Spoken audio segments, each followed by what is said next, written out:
UI UX સિરીઝનો આ 7મો video છે જેમાં આપણે ડિઝાઇન થિંકિંગ પ્રોસેસના બીજા એટલે કે ડિફાઇન ફેઝમાં આવતી activities, personas, problem statement, comparative and competitive analysis, user journeys and flows તથા ટાસ્ક એનાલિસિસને સમજીએ. પર્સોના એ એક ફિક્શનલ એટલે કે કાલ્પનિક કેરેક્ટર અથવા પ્રોફાઇલ છે જે આપણા રિયલ યુઝર્સના એક ચોક્કસ ગ્રુપને રિપ્રેઝેન્ટ કરે છે, જેનો મેઇન પર્પઝ આપણને એ સમજવામાં મદદરૂપ થવાનો છે કે આપણા યુઝર્સ કોણ છે, તેમને શું જોઈએ છે, તેમને કયા ચેલેન્જીસ આવે છે તથા તે આપણી પ્રોડક્ટનો કેવી રીતના યુઝ કરે છે. એનો મતલબ એ પણ થાય છે કે એઝ એ યુએક્સ ડિઝાઇનર આપણે આપણા યુઝર્સ માટે ડિઝાઇન કરીએ છીએ, નહીં કે આપણા પોતાના માટે. પર્સોનાનું એક એક્ઝામ્પલ લઈએ તો ચિંતન બેંગ્લોરમાં રહેતો એક વર્કિંગ પ્રોફેશનલ છે જેને લંચ બ્રેકના લિમિટેડ પીરિયડમાં હેલ્ધી ફૂડ ઓર્ડર કરવું છે. હવે આ કેરેક્ટર એ બધા જ વર્કિંગ પ્રોફેશનલ્સને રિપ્રેઝેન્ટ કરશે જે આવા સેમ પ્રોબ્લેમ સાથે રિલેટ કરતા હોય. પ્રોબ્લેમ સ્ટેટમેન્ટ એટલે કે યુઝરના મેઇન પ્રોબ્લેમને એક વાક્યમાં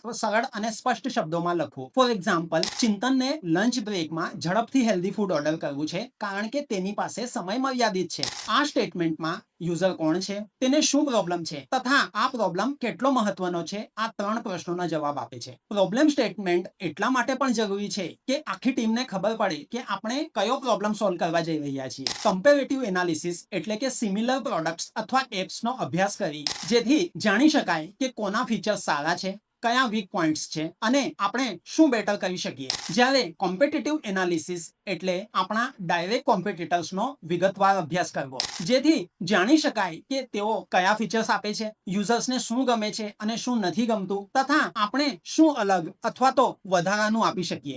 યુઝર જર્ની એટલે કે યુઝરનો શરૂઆતથી અંત સુધીનો સંપૂર્ણ અનુભવ. આમાં યુઝર્સ શું કરે છે, શું વિચારે છે અને શું અનુભવે છે તે બધું જ આવી જાય. ફોર એક્ઝામ્પલ, ફૂડ ઓર્ડર કરવાથી લઈને ઓર્ડર રિસીવ કર્યા સુધીની કમ્પ્લીટ જર્ની. જ્યારે યુઝર ફ્લો એટલે કે એપની અંદરનો screen to screen flow. Task analysis એટલે કોઈ એક મોટા ટાસ્કને નાના સ્ટેપ્સમાં વહેંચીને સમજવું જેથી ખબર પડે કે યુઝર ક્યાં મુશ્કેલી અનુભવે છે, ક્યાં સ્ટક થાય છે અથવા કયા પોઈન્ટ પર એપ છોડીને જાય છે. આ બધી એક્ટિવિટીઝનો મુખ્ય હેતુ એક જ છે, યુઝરને સારી રીતે સમજવો જેથી તેની પ્રોબ્લેમ્સ ઓળખવી અને તેના માટે ઇઝી, યુઝફુલ અને બેટર પ્રોડક્ટ ડિઝાઇન કરવું. નેક્સ્ટ વિડીયોમાં આપણે ત્રીજા ફેઝ એટલે કે આઈડિયેટ ફેઝમાં આવતી એક્ટિવિટીઝને સમજીશું.